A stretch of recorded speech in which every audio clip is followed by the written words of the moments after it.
தந்தை மகன் தூயாவின் பெயராலே ஆமன். திருவருகை காலம் 3ஆம் வாரம் திங்கட்கிழமைக்குரிய வாசகங்களை இன்று பார்க்க இருக்கிறோம். இன்று முதல் வாசகம் என்பது எண்ணிக்கை நூலிலிருந்து எடுக்கப்பட்டுள்ளது. 24வது அதிகாரம்.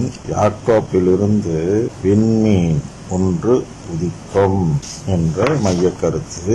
அதற்கு விளக்கம் தேவையில்லை, வரலாற்று நிகழ்ச்சி. நற்செய்தி வாசகம் என்பது மத்தேயு நற்செய்தி 21வது அதிகாரத்தில் 23 முதல் 27 வரை உள்ள வசனங்கள் எடுக்கப்பட்டுள்ளது. யோவானின் திருமுழுக்கு எங்கிருந்து வந்தது என்று மைய கருத்து. நல்ல கருத்து, பார்ப்போம். அதற்கு முன்பு வேளாண்மையில் மைய கருத்தாக எடுத்துக்கொண்டது என்ன என்றால், நம்பிக்கையில் வாழ்ந்து வாழ வைப்போம் என்ற தலைப்பில் ஆண்டோ ஜெசுராஜ் அவர்கள், அருட்தந்தை அவர்கள் திருப்பலி நிறைவேற்றினார்கள். அவர்கள் அந்த திருப்பலியில் மைய கருத்தாக சொன்னது என்ன என்றால், யூதர்கள் தேர்ந்தெடுக்கப்படாத நிலைக்கு காரணம் என்ன என்றால், அவர்கள் சட்டங்களிலேயே குறியாக இருந்தார்களே தவிர கடவுளை அன்பு செலுத்தவில்லை, கடவுளிடம் அன்பு காட்டவில்லை, இல்லாட்டி அவர்களிடத்தில் அன்பு இல்லை என்று சொன்னார். சரியான மைய கருத்து தான். அதாவது இதுதான் நாம் திரு பவுல் ரோமைக்கு எழுதிய திருமுகத்தில் எதை பார்க்கிறோம் என்றால், முதல் எழுதிய 10வது அதிகாரத்தில் எதை பார்க்கிறோம் என்றால், இந்த யூதர்கள் ஏன் மீட்பை பெறாதவர்களாக இருந்தார்கள் என்பதற்கு அவர் வழக்கம் தருகிறார். சகோதர சகோதரிகளே, என் இனத்தார், அதாவது யூதர்கள் மீட்படைய வேண்டும் என நான் உளமாற விரும்புகிறேன்.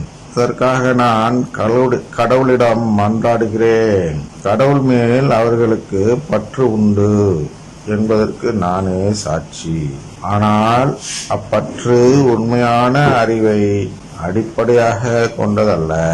அதாவது கடவுள் மனிதர்களை தமக்கு ஏற்புடையவர்களாக்கும் முறையை அறிந்து கொள்ளாமல் யூதர்கள் தங்கள் முயற்சியாலேயே அவருக்கு ஏற்புடையவர்கள் ஆக முயன்றார்கள். ஆகவே அவர்கள் கடவுளின் செயல்முறைக்கு தங்களை உட்படுத்தவில்லை. இதுதான் பவுலடியார் யூதர்களை குறித்து சொல்கிறார். அதாவது என்ன சொல்ல வருகிறோம் என்றால், அன்பு இல்லை என்று சொல்வது சரியில்லை. ஏனென்றால் அவர்களுக்கு பற்று இருந்தது, கடவுள் மீது பற்று இருந்தது. ஆனால் என்ன இல்லை என்றால், அவர்களிடம் அந்த கடவுளின் செயல்முறைக்கு தங்களை உட்படுத்திக் கொள்வ அந்த மனநிலை இல்லை. இதுதான் கடவுளிடத்தில் நாம் காட்டக்கூடிய அன்புன்னு வெளியடையாளம். நம்மிடம் மனிதனிடம் அன்பு ஒரு புண்ணியமும் இல்லை. யூதர்களிடம் அன்பு இல்லை. அதனால்தான் அவர்களை கடவுள் தேர்ந்தெடுக்கவில்லை என்று அவர் சொல்லக்கூடியது முழுமையான மறை உண்மையை வெளிப்படுத்தி காட்டவில்லை. அதனால் இந்த விளக்கம் தருகிறோம். என்னன்னா, அன்பு இல்லை என்பதற்கு பொருள் என்ன? யூதராகவே இருந்தாலும் எல்லா யூதருமா சட்டத்தை கடைபிடித்தார்கள்? இல்லை. எல்லா யூதர்களும் எல்லா யூதர்களுமா சட்டத்தை மட்டும் கடைபிடித்தால் போதும் என்று வாழ்கிறார்கள். அதில் அன்பு காட்டக்கூடிய யூதர்கள் யாருமே இல்லையா? பார்க்கிறோம் அல்லவா? பெண்ணார்கள் எல்லாம் பார்க்கிறோம் அல்லவா? அதெல்லாம் யூதர் தானே. அதனால் யூதர் என்பதால் தண்டிக்கப்படுகிறார் அல்லவா? அதனால் அந்த யூதர்களிடையும் அன்பு காட்டக்கூடியவர்கள் இருந்தார்கள். அதனால் அந்த அன்பை கடவுள் எதிர்பார்க்கவில்லை அவர்களிடம். இதைதான் எதிர்பார்த்தார், கடவுளிடத்தில் அன்பு. அது எப்போது வெளிப்படுகிறது என்றால், கடவுளின் செயல்முறைக்கு ஒருவர் தன்னையே உட்படுத்திக் கொள்ளும் பொழுதுதான் நாம் கடவுளை அன்பு செலுத்துகிறோம் என்பது வெளிப்படுகிறது. எனவே கடவுளின் செயல்முறைக்கு உட்படுத்திக் கொள்ளுதல் என்றால் என்ன என்றால், இதுதான் நற்கருணை ஆண்டவரை நம்புவது. நற்கருணை ஆண்டவரை நம்பி செயல்படும் பொழுது அதில் பல சிக்கல்கள் நமக்கு வரலாம். முதல் சிக்கல் என்ன என்றால், அவ்வளோ பெரிய கடவுள் இவ்வளோண்டு அப்பத்தில் இருக்க முடியுமா?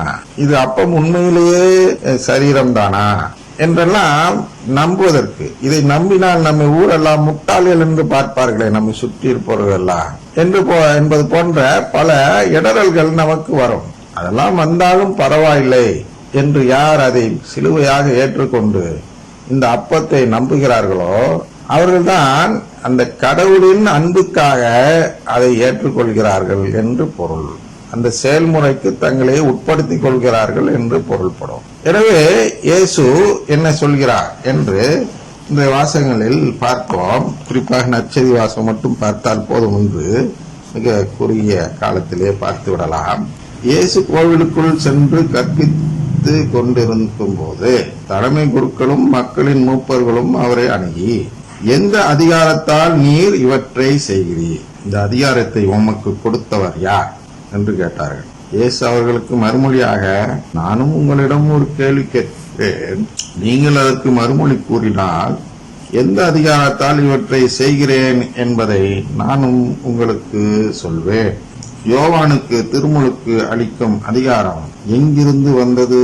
விண்ணகத்தில் இருந்தா மனிதரிடம் இருந்தா என்று அவர்கள் கேட்டார்கள். பாருங்க, இது என்னன்னா, இந்த கேள்வி அதிகாரத்தை குறித்த கேள்வி. அதிகாரத்தை குறித்த கேள்வியை புரிந்து கொள்ளாததால் தான் நம்முடைய என்று சொல்வலாமா என்றால் தெரியவில்லை, உலகத்தில் உள்ள மக்களிடையே இவ்வளவு பிரிவுகள் வந்திருக்கின்றன. குறிப்பாக கிறிஸ்தவர்கள் என்று சொல்லிக் கொள்பவர்களிடையே பல பிரிவு வந்ததற்கு காரணம் என்ன என்றால், அவர்கள் இந்த அதிகாரத்தை குறித்து கவலைப்படாதவர்களாக செயல்படுவதுதான்.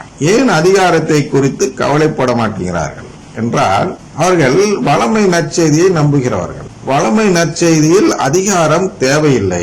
வளமை பெற யாருடைய அதிகாரத்தின் அனுமதியும் தேவையில்லை. நேரடியாக கடவுளிடம் கேட்க போறோம், நேரடியாக வளமையை தரப்போகிறார். ஆனால் இங்கே யார் வழியாகவும் அதை கேட்க வேண்டும் என்ற அவசியமே இல்லை. அதனால்தான் எத்தனை மதங்கள் இருக்கின்றன. அவையெல்லாம் நேரடியாக கடவுளிடம் பேசுகிறார்கள், இயேசு வழியாக பேசவில்லை. இயேசுவை அவர்கள் நம்புவதே இல்லை இன்னும் சொல்ல போனால். ஆனால் கடவுளை நம்புகிறார்கள். அந்த கடவுளும் மூவொரு கடவுள் தான். அதனால் அந்த ஒரே கடவுள் தான் இருக்கிறார். அவரிடம் கேட்கிறது பொழுது அவர்களுக்கு கிடைக்கிறது என்றால் கடவுள் தான் கொடுக்கிறார். அவர்கள் நேரடியாக எந்த அதிகாரத்தின் மூலமும் இல்லாமல் நேரடியாக செல்லக்கூடியவர்களாக இருக்கிறார்கள். இந்து மதமோ இஸ்லாமிய மதமோ வேற எந்த மதமாக இருந்தாலும் இதுதான். நேரடியாக அவர்கள் ஒரு பெயர் வைத்துக் கொள்கிறார்கள். அவர்களுடைய அந்த மூவர் கடவுளுக்கு அவர்கள் இன்னொரு பெயர் வைத்துக் கொள்கிறார்கள். அந்த தன்மை வன்மனால் அவர்கள் மாற்றி இருந்தாலும் அவர் என்ன இருக்கிறாரோ அதுதான் இருக்க முடியும். நாம் எழுதுவதால் அந்த தன்மை மாறுவதில்லை. 6 லட்சணங்கள் என்று சொல்கிறோம் அல்லவா, அதில் 1 லட்சணம் அவர்களிடம் இல்லை. இந்து மதத்தில் குறிப்பாக என்ன இல்லை என்றால், ஆன்மாக்களை படைக்கவில்லை கடவுள் என்று அவர்களிடம் இருக்கிறது. நம்மிடம் ஆன்மாக்களையும் கடவுள்தான் படைத்தார் என்று இருக்கிறது. அனைத்துக்கும் மூல காரணமாக உள்ளவர் என்று நம்மிடையே உள்ள 6 லட்சணங்களில் 1 லட்சணம் இருக்கிறது. அங்கே அனைத்துக்கும் அவர் மூல காரணம் அல்ல, ஆன்மா தானாக தோன்றியது என்று அதுக்கு மூல காரணம் கடவுள் அல்ல என்று சொல்வதால் தான் நாம் என்ன சொல்கிறோம் என்றால், அங்கே கடவுள் இல்லை, அதாவது கடவுள் மீது நம்பிக்கை இல்லை. ஏனென்றால் நம்முடைய இலக்கணப்படி கடவுள் என்பவர் ஆன்மாக்களை படைத்தவர்.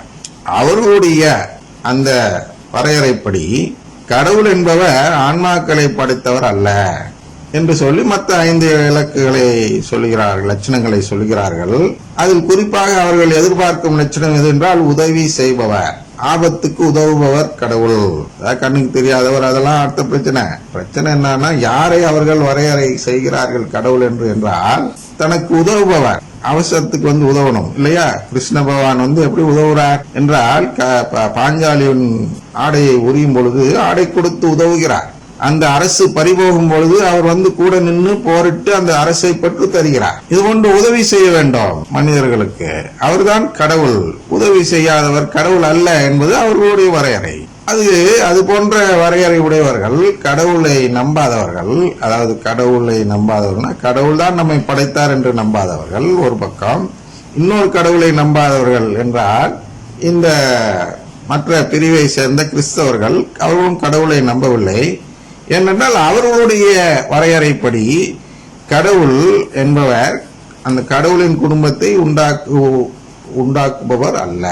ஆனால் நம்முடைய வரையறைப்படி கடவுள் என்பவர் தன் குடும்பத்தை உருவாக்குவதற்காக தான் நம்மை எல்லாம் படைத்தார் என்பது சொல்லும்போது, நம்மை கடவுளின் குடும்பத்தில் சேர இருப்பவர் தான் கடவுள் என்று 7வது லட்சணம் ஒன்று சொல்லப்படாமலேயே நம்பப்பட்டு வருகிறது. நம்முடைய தாய், நம்முடைய தந்தை என்று, தாய் என்றும் சொல்லலாம், கடவுளை தவறல்ல. ஃபெமினிஸ்ட் என்று சொல்கிறோம் அல்லவா, அது பெண்ணியம் பேசக்கூடியவர்கள் கடவுளை தாய் என்றும் அழைக்கலாம். அந்த தாய் ஸ்தானம் மற்ற மதங்களில் இல்லை. அது ஒரு லட்சணம். ஏதோ தெரியல, கத்தோலிக்க திருச்சபையில சேர்க்கப்படவில்லை, மறைபொருள் மறைக்கப்படும் என்பதற்காக அந்த காலத்தில் சேர்த்திருக்க மாட்டார்கள். ஆனால் இதெல்லாம் எதுல இருந்து வந்துச்சுன்னா, கேட்டிகிசம், அதாவது மறைக்கல்வி என்று தொடக்கத்தில் டிடாக் என்று ஒரு குறிப்பு இருந்தது. அந்த குறிப்பின் அடிப்படையில் தான் இன்று மறைக்கல்வி கொடுக்கப்படுகிறது, கொடுக்கப்பட்டு வந்தது. இப்பொழுது இல்லை, திருமறைச்சோடி என்று அதையெல்லாம் மாற்றிவிட்டார்கள். அதற்கு முன்பு வரையிலும் அந்த குறிப்பிலிருந்து கொடுக்கப்படும் பொழுது அந்த 6 லட்சணங்கள் ஒரு அதுல இருந்து எடுத்திருக்கிறாங்க, பாரம்பரியமா வந்ததுல. அதுல இந்த இது லட்சணமா சேர்க்கலை. ஏன் சேர்க்கவில்லை என்று எனக்கு தெரிந்தவர்கள் சொல்ல வேண்டும் என்றால், அவர்கள் என்ன நினைத்து கொண்டார்கள், எல்லா மதத்திலையும் கடவுளை தந்தையாக தான் பார்க்கிறார்கள் என்று அவர்கள் எடுத்துக்கொண்டார்கள். இதுதாங்க மாற்று. அதனால் இதை ஒரு லட்சணமாக நாம் எழுதணும் தேவையில்லை என்று விட்டுவிட்டு இருக்கலாம். இது ஒரு பிரச்சனையாக வரும் என்று அவர்கள் நினைத்திருக்க மாட்டார்கள். யாராவது கடவுளை தந்தை இல்லை என்று சொல்வார்களா, யாராவது கடவுளுடைய பிள்ளையா மாற மாட்டேன் என்று சொல்வார்களா என்று அவர்கள் மனதில் தோன்றியதால் இது ஒரு பெரிய விஷயமா இதுவரை திருச்சபை எடுத்துக்கொள்ளவில்லை. ஆனால் ஆராய்ச்சி செய்து பார்க்க வேண்டும். என்ன ஆராய்ச்சி செய்து பார்க்க வேண்டும்? நம்முடைய விவிலியத்தை நாமே ஆராய்ச்சி செய்து கொள்வதில் ஒரு புண்ணியமும் இல்லை. நாம் அந்த சபைகளில், அந்த மதங்களில் உள்ள கோட்பாடுகளை ஆராய்ச்சி செய்து பார்த்து நமக்கும் அவருக்கும் என்ன வேறுபாடு இருக்கிறது என்று கண்டறிந்து அதன் பிறகு நற்செய்தி அறிவித்திருந்தால் இன்று இந்தியா முழுவதும் இயேசுவை ஏற்றுக்கொண்டவர்களாக மாறியிருக்கலாம். இன்னும் தெளிவாக சொல்கிறேன், இன்று இந்தியா முழுவதும் இயேசுவை ஏற்றுக்கொண்ட ஒரு இந்து நாடாகவும் மாறியிருக்கலாம். இயேசுவை ஏற்றுக்கொண்ட இந்து நாடு என்றால், இந்து நாடு என்பது, இந்துக்கள் என்பது ஒரு வாழ்வு முறை என்று ஒரிசாவில் ஒரு இவரே சொல்லி இருக்கிறார், ஒரு நீதிபதி சொல்லி தீர்ப்பிட்டு இருக்கிறார். அதற்கு எந்த அந்த சங் பரிவாரங்கள்லாம் அதுக்கு ஆட்சேபனை தெரிவிக்கவில்லை. ஏனென்றால் அவர்களுக்கு அந்த மதத்தை குறித்து கவலை இல்லை, அது மதமே இல்லை, வாழ்வு முறை என்று சொல்லிவிட்டார். அப்ப உண்மையிலேயே அந்த மதத்தை காப்பாற்ற வேண்டும் என்று நினைக்கக்கூடியவர்கள் யார் அடிக்கக்கூடாது? சிறுபான்மையினர் அடிக்கக்கூடாது. அந்த தீர்ப்பை எதிர்த்து போராடணும். நீ எப்படியா என்னுடைய மதத்தை இல்லை என்று சொன்னாய் என்று போராட, அதுபோல அதை பாராட்டுகிறார்கள். அதுல இருந்து என்ன தெரிகிறது? இந்த தீர்ப்பு சிறுபான்மையினரை ஒடுக்க தேவைப்படுவதால் இந்த தீர்ப்பை நாம் வரவேற்போம், இந்த மதமே இல்லை என்று சொன்னாலும் பரவாயில்லை என்று முடிவெடுப்பதால் தான் அவர்களை எல்லாம் அரசியல்வாதிகள், மதவாதிகள் இல்லை என்றும், மதத்தின் அடிப்படையில் செயல்படக்கூடிய ஆன்மீகவாதிகள் இல்லை என்றும் நாம் சொல்கிறோம். எனவே லட்சணங்களில் 7வது லட்சணமாக இதை சேர்க்க வேண்டும். என்ன சேர்க்க வேண்டும் என்றால், கடவுள் நமக்கெல்லாம் தந்தையாக, தத்து பிள்ளை என்று சொல்வது போல், அடாப்டட் ஃபாதர் என்று ஆங்கிலத்தில் சொல்வார்கள், தமிழில் என்ன என்று சொல்லவில்லை, தெரியவில்லை. தத்தெடுக்கப்பட இருக்கிற தந்தையாக இருக்கிறார்.